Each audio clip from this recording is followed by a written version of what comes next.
With me I have Governor Kevin Stitt from Oklahoma, Governor Mark Gordon from Wyoming, two pretty powerful energy producing states with remarkably diverse energy, much more so even than our state.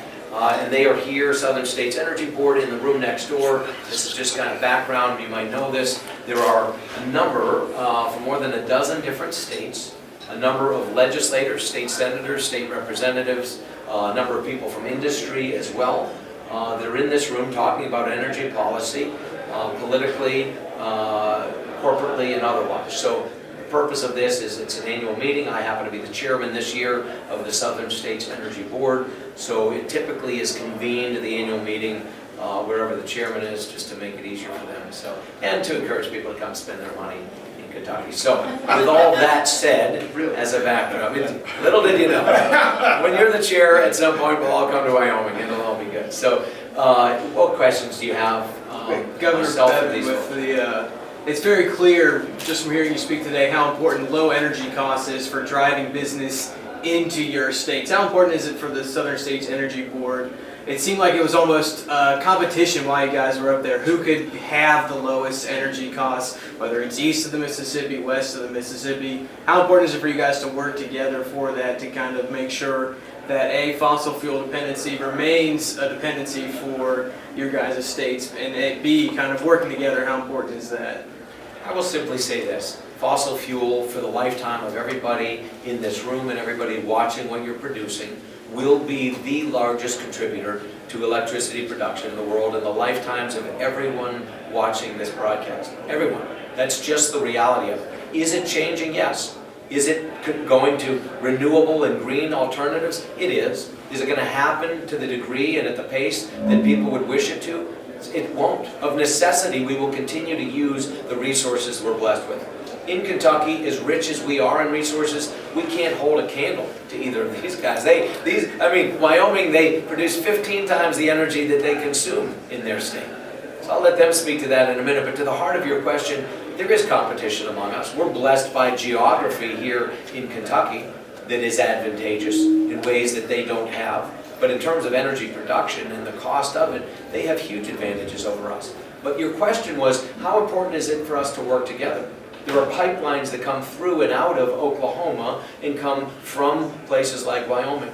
There is coal, steam coal, that is produced in much greater volume in Wyoming, but to a great degree in this state, where we have a vested interest, both of us, in working together. And you heard us perhaps speak about this letter that we're writing, this joint effort as it relates to the ACE rule, and this opportunity for states to have a voice in this. It is critical that we work together. Critical, absolutely critical, that states work together, that we, the United States of America, take advantage of being the most resource-rich nation on planet Earth and use the technology that we have and the responsible management of these resources that we have to be an example to the world. Please. Go ahead. Governor, riffing off of the ACE rule, I wanted you to flesh out something for me. You mentioned states having, I think it was a limited time, or kind of the time is now to seize on the opportunity where this administration wants to roll back or loosen regulations. Can you flesh that out for me? Are you talking about legal challenges to the ACE rule, that the time is now for you all to seize on that opportunity? No, just that the federal government has made clear that starting in October of this year, states have the ability to generate from the bottom up what it is that they would propose they would do as individual states or in collaboration with one another to meet the requirements. The requirements are already known. The mandates are not changing. It's what will we do who's going to develop the methodology to accomplish what it is we're trying to accomplish. Will it be states, or will states through abdication of that allow it to be dictated from the top down? That's all I'm referencing. And so starting in October of this year, the federal government will receive, or willing to start receiving from states, their proposals as to what they would do individually or collectively to meet those requirements. There will be some states that say, hey, we'll just wait, maybe, whatever we say, maybe they'll do something better. Some states won't take advantage of it. States like myself, Wyoming, I know for a fact, and I'm willing to bet Oklahoma, are willing to be proactive on this. So the rules are known, it's just who's going to define how we get to the accomplishment. Thank you. You're welcome. I have a question, and I'll start with you, Governor Bevin. Governor Stitt, I was trying to look through my notes to figure out exactly what percentage you said was renewable energy in Oklahoma. I think you said about 40% of the energy produced. Some would question, they don't question the need for fossil fuels, but they would question whether the money behind fossil fuels has siphoned down, has slowed the growth of technologies and the ability for renewable energies to compete. What do you say to those people who say, of course, people in our lifetime will have to focus on fossil fuels because these other emerging technologies have not been able to move forward because of the money behind fossil fuels leading some of the legislation? But where does money go? Where does private sector money go? It goes where it's welcome. It goes where there's a return on investment. The reason dollars have gone into these more traditional sources of energy, historically and even now, is because they deliver the BTUs that we need to keep all these lights on and the air conditioning just the way we like it. The reality is most of what passes for alternative energy in this country has been heavily subsidized. The irony is it's the flip opposite of the premise of your question, is that in reality, so much of the money has gone to subsidizing the development of things that don't even now have the ability to cash flow themselves. How much has the federal government ever taken taxpayer money to subsidize hydropower, for example? Almost none. Why? Because it cash flows itself. And this argument that they are subsidizing fossil fuels, I would beg to differ significantly. I mean, really and truly, wind and solar have been increasingly a part of the landscape in this country. They still provide only 1.1% of all energy production in the world. The technology is being pioneered from here. And I'll let Governor Stitt speak to this because Oklahoma has done this as well as anybody. But the bottom line is to assume that it's a zero-sum game, that money that goes into one area comes directly from the other, is not only incorrect, but in some measure it's the opposite, because money comes from what we know to work to try to develop things that don't currently, but we hope will. And so it's important to keep it in perspective in that respect. I'll let you speak to that. Well, I'll just say, in Oklahoma, we believe in, all forms of energy and a free market system. And when you have that, what's happened to Oklahoma is 40% of our energy comes from renewable sources. And we're blessed in our state. We're so proud of our oil and gas industry. We're number 4 in oil production, number 3 in natural gas production. But things that people don't realize about Oklahoma, we're also number 2 in wind energy production. We also have great hydroelectric. So we're a net exporter. We're 28%. We push out to other states around us into the power grid. So excited about it. But I would echo what Governor Bevin said, is that really the money is flowing in, having to subsidize with tax credits, federal and state, to incentivize some of these other alternative forms of energy, which is fine to get it started, I guess. But really, I don't believe in picking winners and losers. Let's let the free market decide what's going to happen. And since 2011, Oklahoma has reduced our carbon emissions by 39%, our SOx and nitrogen by also like 69 and 56% respectively. So through innovation and through technology, we do care about clean water, clean air. Oklahoma has some of the cleanest water, cleanest air, but yet we are so blessed with our natural resources. So letting the free market roll and being number 1 in affordable energy costs is something we're really proud of. And we're seeing companies be attracted to Oklahoma like they are Kentucky. I was so excited to hear about all the manufacturing and the Toyota plants, the truck plants. I'm envious, actually. I want to try to, we need to get some of that industry in Oklahoma as well. So anyway, and that's just because of the great policies here that Governor Bevin has done. What should we make of Greta Thunberg? What should the public make of Greta Thunberg? How famous she's become? She's articulate. She's an intelligent woman, young woman. She's very emotional. She's very passionate. And she's remarkably ill-informed. Other questions? Governor, you talked about abandoning resources, namely coal, power plants closing down. But the utilities are making these decisions, TVA, LGD, so what are they? Who are you with? I'm sorry? Associated Press. Okay. Yes. So the utilities are making these decisions, so what are they missing? But again, what motivates a utility to make the decision they do? A couple of things. Certainty, reliability is critical. Think about this, they're planning for the future. They have to know that their form of production is going to ensure that when someone flips on this one, sadly, the utility's primary focus isn't to worry about the cost to the end consumer. It isn't.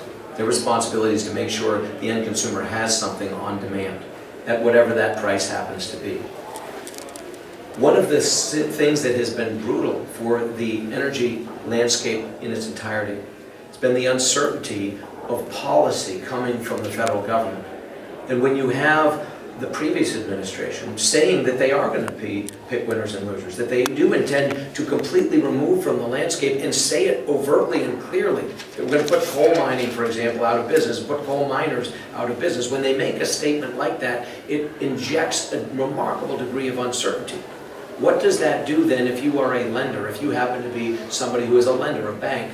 Do you feel good about lending to an industry that you know the federal government has stated clearly that they want to put out of business? No, it's going to give you pause. If it gives you as a lender pause, then you as a utility are going to have trouble going to that lender to get the kind of lending, the kind of cash reliability that you need to operate your business, which is going to force you of necessity to go, well, where are the banks, the lenders, the people that I need to be able to stay viable?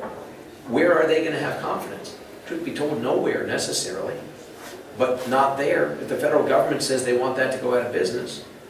And so what you're seeing is decisions being made by utilities based on policy ideas, not facts, not supply and demand, but just policy ideas and things espoused at the federal level that have had a ripple effect that result in people saying, well, we better not invest in that if they're going to shut it down, so we'll invest in something else, even if it doesn't cash flow itself, even if it requires a tremendous amount of subsidy, even if it is known that it is going to result in a much higher rate per BTU, per kilowatt hour, per whatever, for the end consumer. Their responsibility is not to worry about the price. Do they think about it? Yes. Do they know it will affect their business? Of course. But their responsibility, the utilities, is to make sure that they deliver the power on demand. But they don't express concern about energy shortages when they make these decisions. Well, it depends on who you're talking to. Trust me, it's changing. Again, goes back, you're sort of making my point for me. Again, it's not the lack of energy sources. We're blessed, my goodness, these two states, the amount of energy that's being produced now outside of traditional things like coal, I mean, in nuclear, that have long been in oil. I mean, natural gas, we have an abundance of natural gas, unlike anything we've ever seen or the world has ever seen. So of course, utilities, you're correct. They're not concerned about the source, but what's the cost to get that to them? What's the cost to pipe it? Ask the people in New England. Ask utility providers in New England if they're concerned. You bet they are. They're importing gas from Russia at incredible cost to their citizens.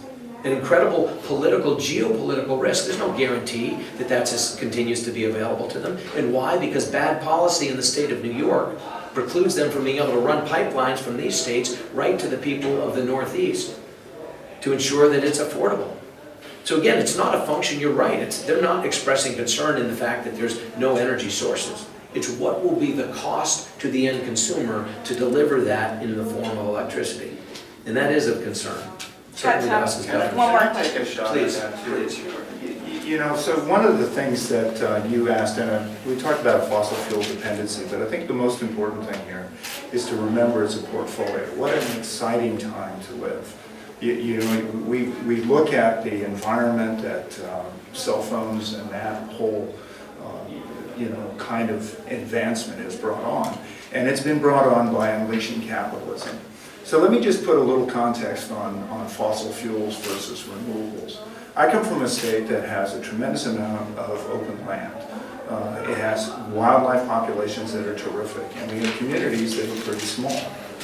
When you have a coal mine, you have initially an inventory that does the landscape, does the wildlife populations, and then designs a mine plan. Those are all high-skilled, high-paying jobs. The mining itself is a high-skilled, high-paying job. And then you have reclamation. That's 40 years of time.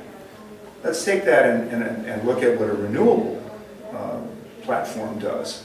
You've got construction that happens over a couple of years. So you've got all the socioeconomic impacts that would happen in an oil and gas field. The people leave, and it's all run remotely from places like San Diego, a long, long ways away, with no input back to the place. Meanwhile, the whole landscape has been changed. And at the same time, because all of those need to have roads that go out to each windmill, you've taken a certain amount of carbon out of the soil, one of the best sinks that we have. So when you look at the whole of the picture, not just renewable versus fossil, are we actually improving the equation, or are we diminishing it? That's the question I think we have. And in this country, we're blessed to have unbelievable resources. Both of these guys have phenomenal resources. This state is gifted, as are we and this nation. And that's what has made us the great nation. When we shoot ourselves in the foot by not looking at the whole of the picture and saying, this is the technology that we are going to go forward with, we limit the kind of innovation that we've seen in the iPhone and the Google environment. Let me add one final thing to that as well. And I don't know how many of you were here at the front end when I gave my opening remarks. But this resource-rich nation that we have, energy-rich nation that we have, has done more to elevate not only our people, but people around the world from poverty. All three of us have spent time in Africa. I don't know if any of you have. But I'll tell you what, you see the pollution, you see the air quality, the water quality, and the degradation of it from people who don't have the things we're blessed with. The technology, the resources, the understanding of how to use that technology to maximize efficiently and cleanly those resources. We're not heating with dung fires. What that means for the health of people. There's nothing that has done more to lift people from poverty than cheap, reliable energy. And we are rich in it. And we have an obligation as a nation not only to provide it to our people and to our continent, but to export it to the world. Any final questions while these gentlemen are here? Thank you, guys.